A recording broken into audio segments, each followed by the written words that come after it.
Trooper Corey, in terms of SFST, standardized field sobriety test, that's the only one you did involving Mr. Reed, which would be HGN, right? Yes. Okay. And you testified that you saw 6 out of 6 on that test? Yes. Okay.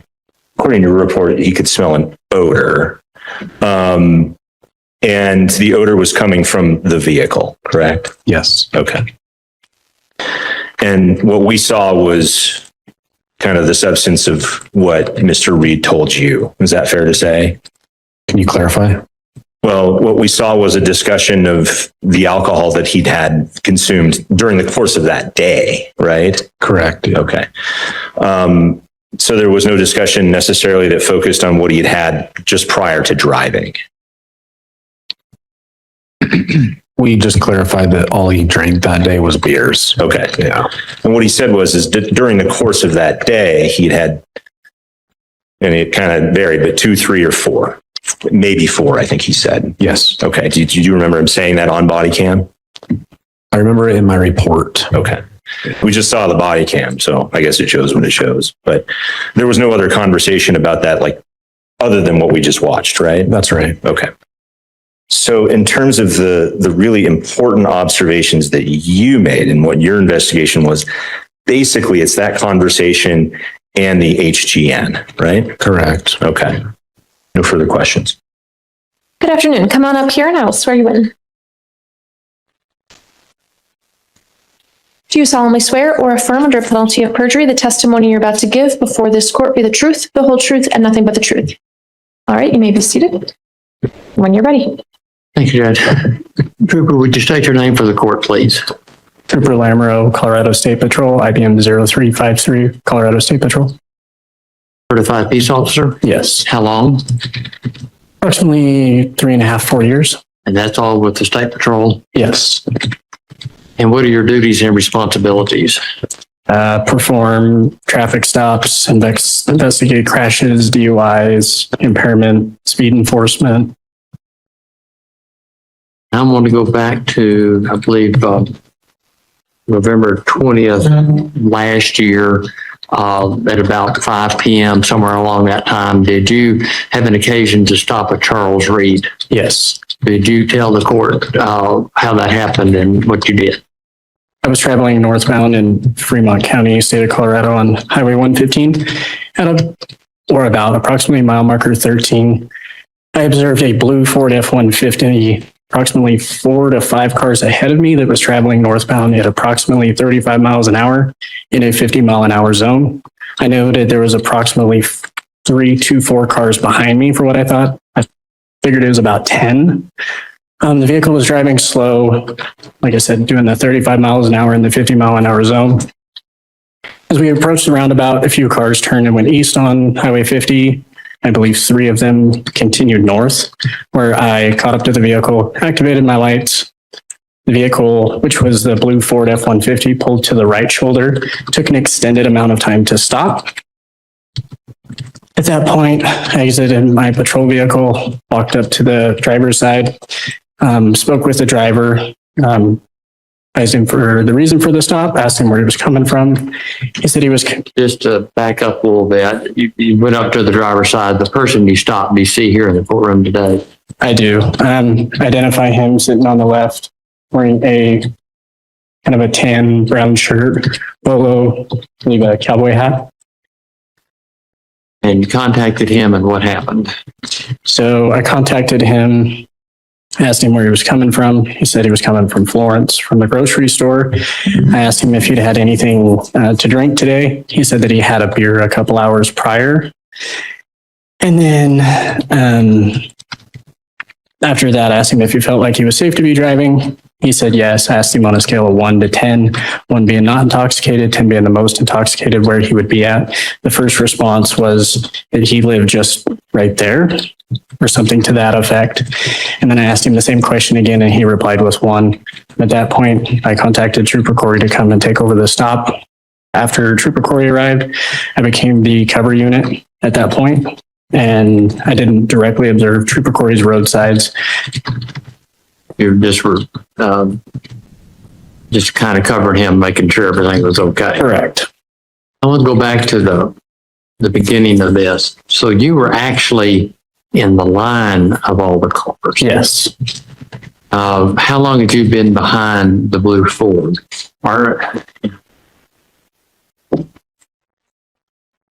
Since Florence, so about mile marker 10-ish, So for about 3 miles. roughly. I can't remember exactly how far it was, but about that far. And I guess you just got in line, and what drew your attention to all that? The vehicle was just driving abnormally slow for the area. It's a 50-mile-an-hour zone, and when cars start to back up, it was just odd, and that's what caught my attention. As to I've never seen a vehicle drive that slow unless it's a semi or something like that. So it was a very odd occasion, and he was impeding the normal flow of traffic, which most vehicles go through there at least 45, I would say. After a bit, it just finally dawned on me what we're going slow, or you know what I'm asking. I mean, what about it that kind of turned your attention to the car up front? The vehicle up front was just the one that was driving slow. And driving slow could be a sign of somebody who is impaired, who is not able to visually observe the roadway correctly. It just caught my attention at that point. So Trooper, you stopped Mr. Reed for driving too slow. Yes, 35 and a 50. approximately, yes. Okay. Was that based on visual estimate? Yes. Not radar? No. You were sort of, I didn't hear the exact numbers that you used in terms of where you were in line, third or fourth in line behind the vehicle. When I reviewed body cam, I believe I was the 5th, could have been the 4th, but exactly in the line, I couldn't know. I knew that there was probably another 3 to 4 behind me as well. You had dash cam operating during at least part of this contact, correct? The last portion of it, yes. Okay. Have you reviewed that? The dash cam, yes. Okay. I want to show that to you. We're going to try this again. Hopefully I can be quicker.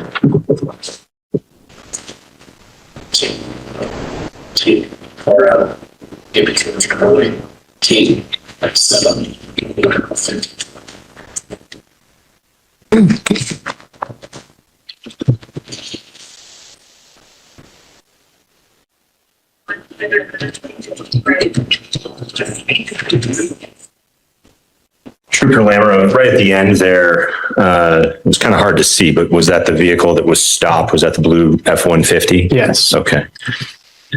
Some questions for you about that.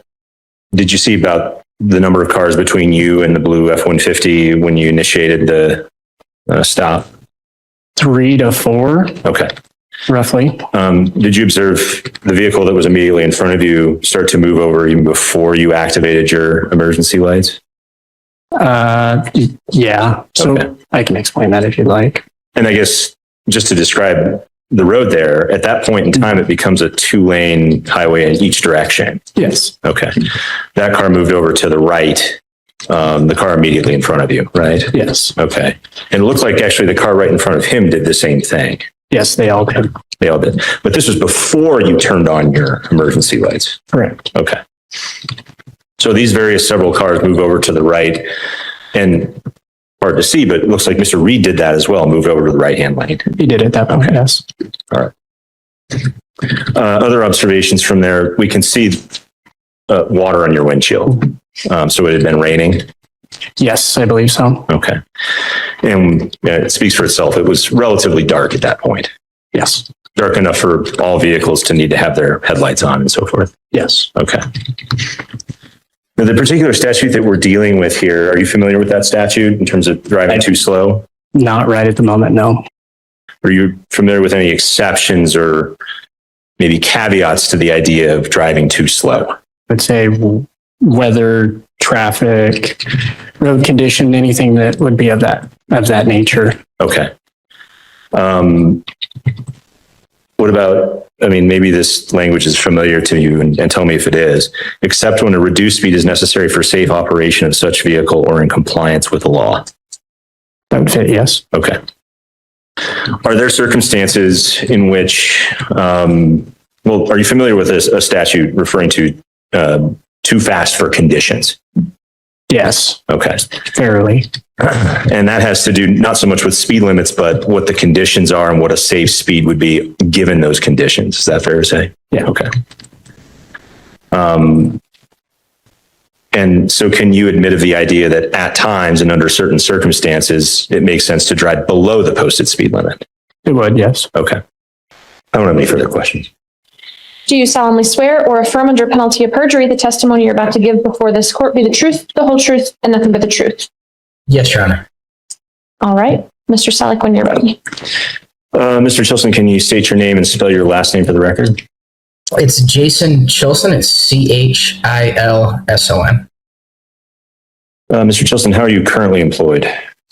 I'm currently employed as a private investigator, the director of investigations for a company called Pylon Defense. Okay.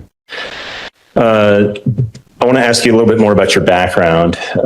Can you tell us your relevant employment background as it concerns this hearing?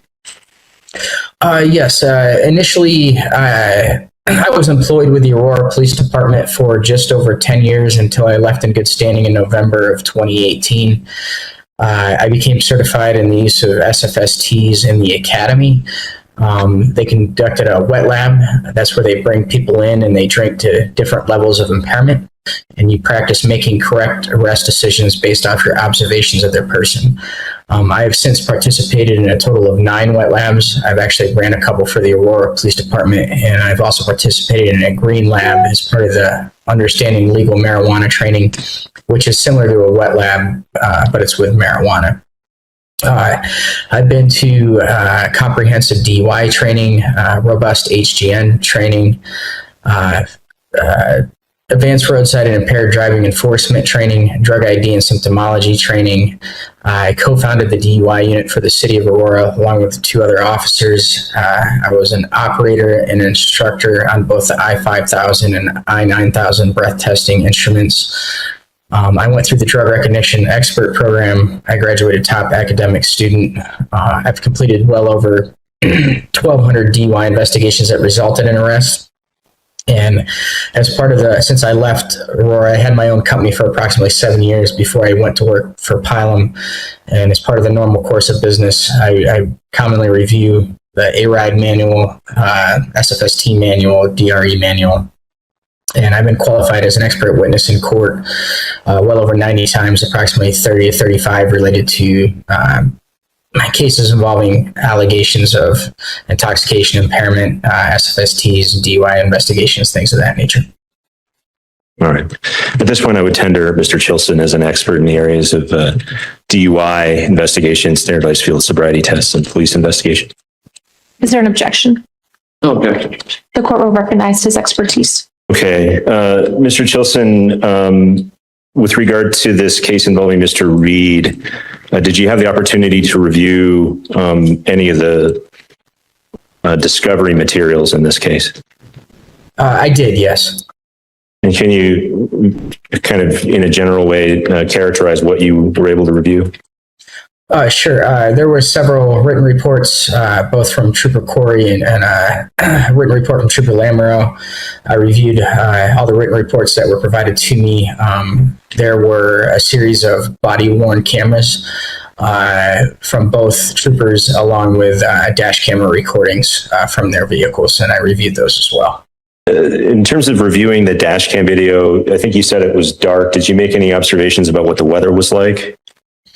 Yeah, it was actively raining at the time. Okay. And what were was the street dry? Was it wet? The streets were wet. Okay. And again, we're just on the subject of this stop here. Anything else stand out to you as far as relevant information with regard to the stop? Yeah, the cars, once they came out of the circle, they moved to the right. It turns into 2 lanes on the north side. And that's started happening before the lights were activated, but there were no issues with the reaction to the emergency equipment or anything like that. But when considering speed limits and inclement weather, driving at 35 miles per hour is consistent with what the literature advises you should do in inclement weather. You should increase your follow distance and slow your speed. The first part, except when a reduced speed is necessary for safe operation of such vehicle. I want to ask you, is the driver's age part of that consideration? Yeah, everything would go into that. It would be the type of roadway surface, the driver's age, the lighting in the area, the weather, the visibility that they might have, the number of lanes, the room that they had on the roadway. And it's also something you'd want to talk to the driver about to kind of get their understanding of why they might have been driving that way. And that just wasn't done. Given the conditions, which is to say it was dark, that it was raining, that the streets were wet, is it a criminal violation, in your opinion, to operate a vehicle at 35 miles per hour in a 45 mile an hour zone or even a 50 mile an hour zone? Not in my opinion, no. And as the trooper said, I mean, he sees it all the time with semis. So it's done with regularity. Before we get to standardized field sobriety tests, do you recall what Trooper Lamoureux and Trooper Corey stated about odor of alcohol and what that was? Yeah, I believe Trooper Lamoureux classified it as a slight odor of alcohol coming from the vehicle. And Trooper Corey also documented it as the odor of alcohol coming from the vehicle, but neither trooper documented it as the odor of alcohol coming from his person or being associated with his breath. So let's talk about that. When he's asked out of the vehicle, was there something there that could arguably be an indicia of intoxication? Well, I think the trooper talked about it earlier, but he was using the car for balance. But if you listen to the conversation, he advised that he needed his cane. He has a cane that he normally uses. And so that's essentially why he was holding onto the car and was using that car for balance as he walked from the driver's seat all the way around to the back. Okay. Now, Mr. Reed did acknowledge having consumed some alcohol that day, right? That's correct. Okay. But tell me if I'm wrong, consuming alcohol and then operating a motor vehicle in and of itself is not against the law, right? Correct. Not, as long as it's not impairing you. Okay, so what we're looking for is impairment. Was that what we're looking for? That's correct. So, Mr. Shilson, I want to ask you about the HGN and both the way it was administered and the clues to the extent that you could see them on body cam. Yeah, and watching Trooper Corey's performance of the maneuver, you can see his left arm as he's conducting the HGN. And you can tell when he's checking Mr. Reed's, as he's facing him, he'd be checking his left eye. And as he's coming in front of the camera, he's not keeping the eye at distinct and sustained nystagmus from maximum deviation for the required amount of time to establish that or verify that as a clue. It needs to be done for a minimum of 4 seconds, and he's much closer to 2 seconds. And then for an onset of nystagmus prior to 45 degrees, as you're moving from center out, you need to, once you observe that onset angle, stop for a minimum of a second and verify that it's there. And you can see that he never does that. So you wouldn't be able to really count those sections as clues because you didn't perform it the right way and you didn't check for it. You didn't go for a minimum of 4 seconds. You never stopped to verify that onset of nystagmus was actually there. In terms of, I mean, I know it's difficult to tell, maybe especially on this video, because it's not right up at Mr. Reed's face so that you can see his eyes, but were you able to make any relevant observation of Mr. Reed's eyes? No, I couldn't really tell. Sometimes I can see the eyes good. This was a little dark, and with the reflection of the light, it was hard to tell. Okay. Some questions about, I'm going backwards here a little bit. These roadsides, they're supposed to be voluntary, right? That's correct. Okay.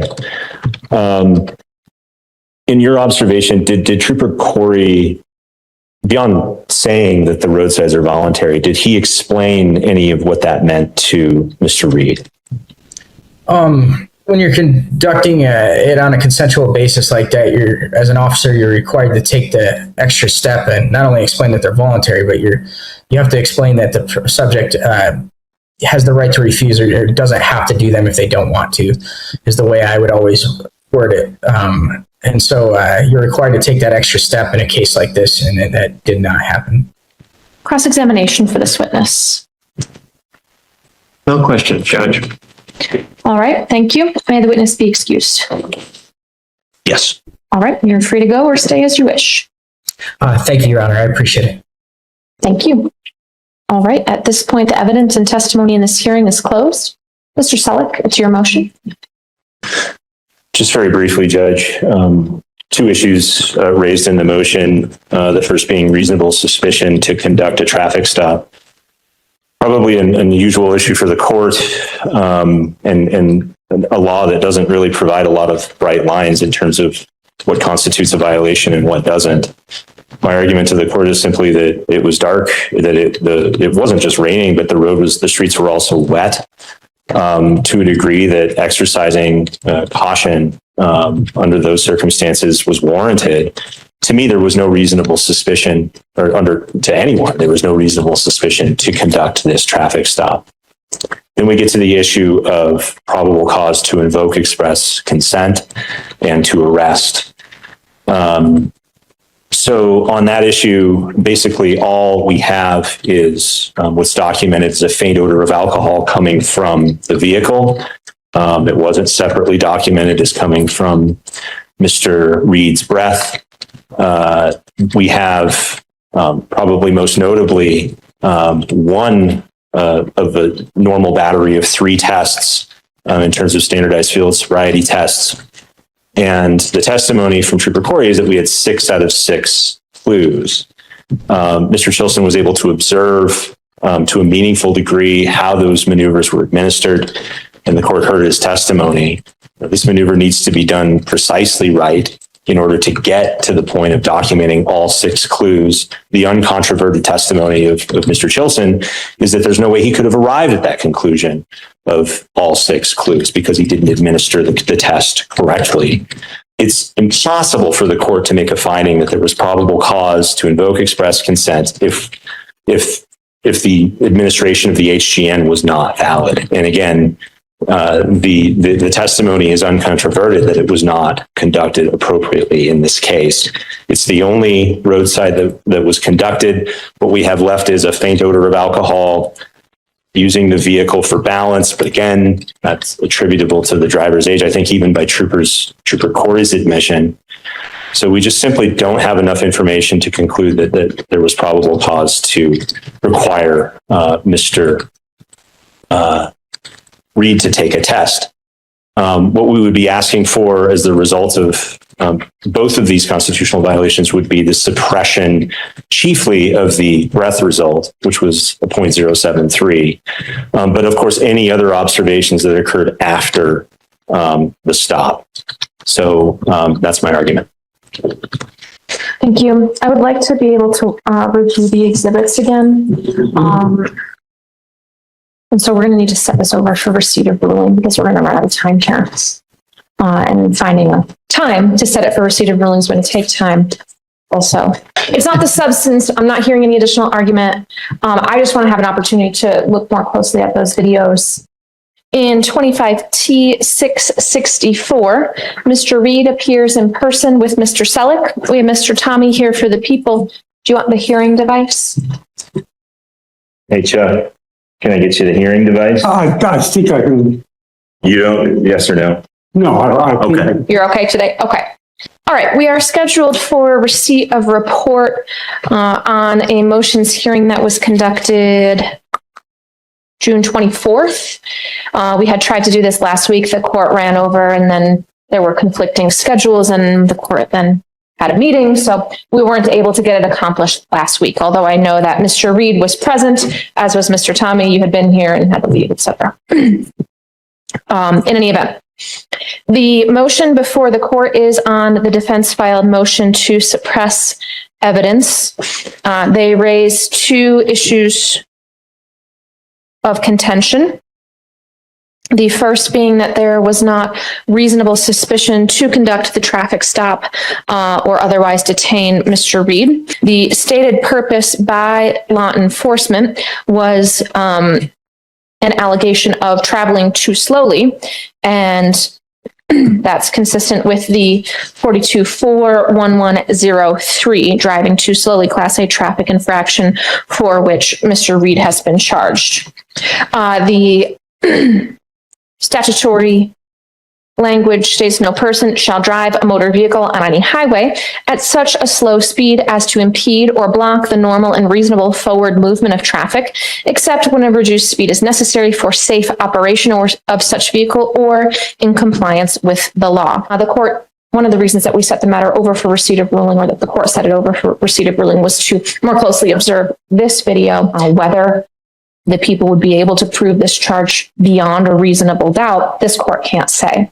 The officer has to go on the totality of the circumstances that he has at the time, which was driving behind Mr. Reed for approximately 3 miles, the line of cars that he was in, and experienced the consistently slow speed that he testified was lower than what was necessary under the circumstances, and taking into consideration the weather. The court notes that his suspicion under those circumstances was reasonable. Again, that does not mean proof beyond a reasonable doubt. So as it relates to the objection to reasonable suspicion, the court finds that there was reasonable suspicion sufficient to justify the traffic stop. The second contention raised by the defense was that Mr. Reed was searched, arrested, and required to submit to chemical testing without probable cause. Or the court did take the opportunity to more closely observe the dash camera footage and observe Mr. Reed continuing to drive. He pulled onto the shoulder area of the highway, but continued to drive along that shoulder for approximately 15 to 20 seconds before coming to a complete stop. The testimony of the officer relating to a faint odor of alcohol, it wasn't clear whether that was coming from his breath, his person, the vehicle. And then there was an admission to consuming alcohol. There was testimony, and the court was able to observe some of that on the video, stating 2, 3, maybe 4 beers since 2 o'clock. The court notes that this was at approximately 5 p.m. or slightly thereafter, and that he at some point had been at a restaurant, so consuming food with that. I do also note that Mr. Reed did appear to understand all of the questions and the instructions that either were asked of him or instructions provided to him. This information cuts somewhat both ways in terms of him being able to clearly and rationally follow instructions and to consider the questions being asked by law enforcement, but also in relation to his ability to voluntarily participate in what he was being asked to do. The court also presented evidence from their defense expert, who testified in relation to, among other things, the sufficiency of the horizontal gaze nystagmus test as it was performed. But for example, that he was not holding the eye at distinct and sustained, to observe distinct and sustained nystagmus at maximum deviation to establish whether or not it existed, that it was supposed to be held for a minimum of 4 seconds. And as was observed on that video, he held it for much closer to 2 seconds. When testing for the onset of nystagmus prior to 45 degrees, once you see the onset of nystagmus, you must stop for a minimum of 1 second to confirm that you are in fact seeing nystagmus, and that did not occur in the administration of the test here. The court, in reviewing that portion of the body camera, concurs with the timing, as was testified to by Mr. Chilson, that again, when maximum deviation was supposed to be established, that it was not held for a minimum of 4 seconds, and was a much shorter period of time, not held for a requisite time, diminishes the reliability of the test that, when searching for the onset prior to 45 degrees, the position was not held. And so again, diminishing the reliability and the authenticity of the results. So the court looks at the horizontal gaze nystagmus with skepticism in this particular case as not being performed according to the standard, and therefore the reliability of those results is called into question. There was an administration of the portable breath test in this case, and the defense does contest the language used in relation to the test. 6I1,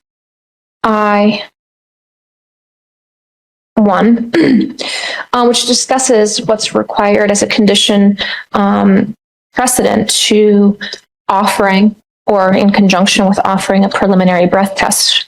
It states, following the lawful contact with a person who has been driving a motor vehicle or vehicle, and when a law enforcement officer reasonably suspects that a person was driving a motor vehicle or vehicle while under the influence of or while impaired by alcohol, the law enforcement officer may conduct a preliminary screening test using a device approved by the executive director, yada, yada, yada, after first advising the driver that the driver may either refuse or agree to provide a sample of the driver's breath for such preliminary test, except that if they're under 21 years of age, which is not relevant here. So in Roman numeral 1 is where it discusses that the law enforcement officer must first advise the driver that the driver may either refuse or agree to provide a sample of the driver's breath for such preliminary test. In reviewing the body camera footage that was provided to the court, the statement made by the trooper was, "Can I offer you a portable breath test? It makes sure I know you are safe to drive home."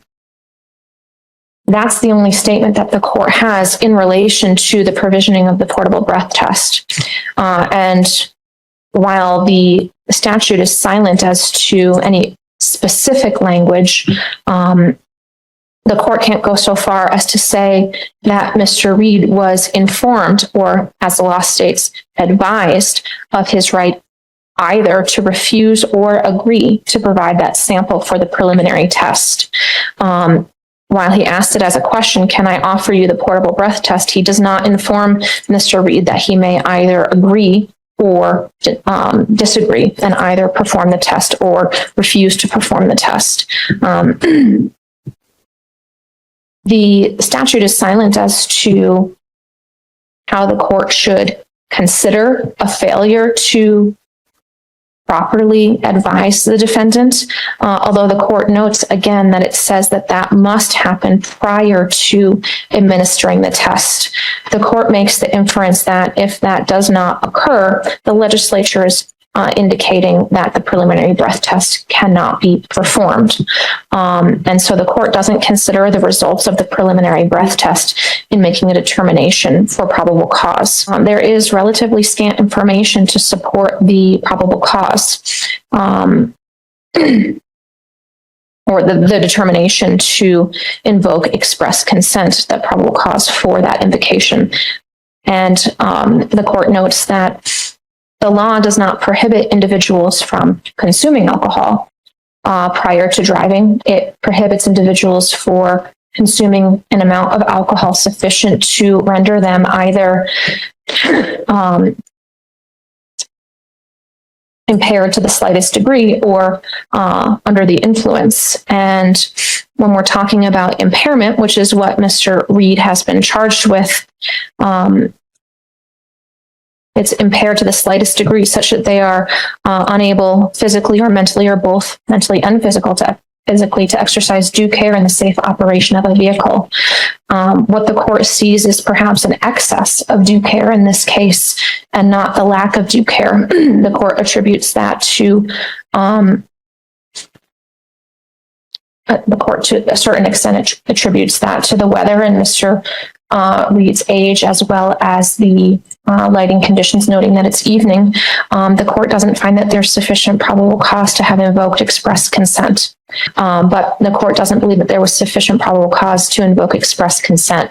And so the court would grant the motion to suppress in relation to the requesting or the invocation of express consent and the results of said test. Do you want to chat right now? We're otherwise set for the pretrial readiness conference. So Yeah, if we could chat a minute.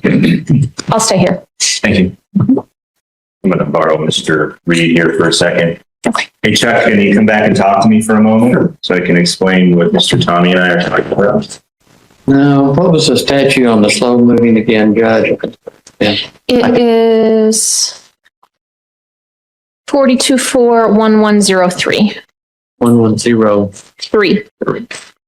Judge, I think we have an agreement, Mr. Reed's case. The agreement would be and we don't have paperwork, but we're hoping the court will accept the plea on the record. It would be a plea to, I believe the driving too slow count is count 1, if memory serves. And it would be an agreement for $100 fine. Dismiss. It's count 2. Okay. It has a standard fine of $50. Oh, okay. Okay, $50 is fine, Judge. Okay. All right. And Mr. Reed, do you understand that? Want to check it? Or if you want to just pull the microphone, you can still see it. Okay. We can bring the microphone closer to you then. So what the judge asked is, you can sit down, Chuck, if you'd like. What the judge asked is, do you understand that you'd be pleading guilty to the charge we talked about, which was driving too slow? Yes. And did you understand that it carries a $50 fine and it's a 3 points against your license? Okay. Okay. Is that still acceptable? Yes. Okay. Is anybody forcing you to do this? She's asking, is anybody forcing you to make this decision? Like I just No, told you, no. you can still go to trial if you want, but this is how you want to resolve your case. Yeah, Is that yes? yes. Okay. Now, are you under the influence of drugs, alcohol, or prescriptions that affect your judgment? Are you under the influence of any medications that are affecting your decision making? No, not at all. Do you understand you have that right to go to trial? We're set for that trial on Thursday, but by entering this plea, you're giving up those rights to go to trial. So you still have the opportunity to go to trial on Thursday if you want, but You said no. well, and I think you did as well, right? Yeah. It has to be your decision, right? Yes. I just give you the advice. Yes. So she's asking, do you understand you still have the right to go to trial, but instead of doing that, you're choosing to resolve the case with this plea? Yes. Is that how you want to proceed, is to move forward with the plea? Sure. Okay. All right. Is there a factual basis for the plea? There is, Your Honor, and the people would stipulate to that.